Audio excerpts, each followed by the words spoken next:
আজ সকাল সকাল চলে আইছি গাছে পানি দেওয়ার উদ্দেশ্যে। কারণ আগের দিনই ভেবে রাখিছিলাম যে কাল গাছে পানি দেব। কিন্তু মাঝখানে রাত্রে বেলা বৃষ্টি হয়ে এসে গাছে অলরেডি একা একাই অটো পানি হয়ে গেছে।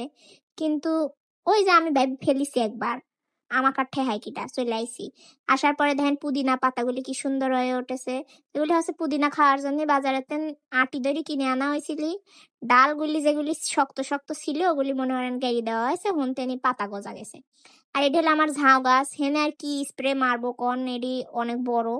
তো এডিও এমনি গোড়ায় পানি আছে, দিলাম না। তারপরে এই যে থাললে চলে আইছি দই খাওয়ার জন্য। এখন অলরেডি কতগুলি মানুষ ভেবে ফেলেছে যে দই দিয়ে বেড়াইছে, আসলে না ভাই, দই দিয়ে বেড়ে আসি নাই। দই দিয়ে একটা রেসিপি বানাবো, খুবই সিম্পল রেসিপি। এটা হচ্ছে জয়া আহসান এই রেসিপি বানাইছিলে টক দই দিয়ে চানাচুর দিয়ে। যদিও জয়া আহসান বম্বে সুইটসের চানাচুর দিয়ে টক দই খাইছিল, কিন্তু আমি হচ্ছে যে টেস্ট করে দেখলাম টক দই দিয়ে ভালো লাগে না, আমি আবার রুচি চানাচুর লিছি, লিয়ে এসে মিষ্টি দই দেওয়ার ট্রাই করতেছি, কিন্তু আমার কাছে মিষ্টি দই দিয়েই ভালো লাগেছে।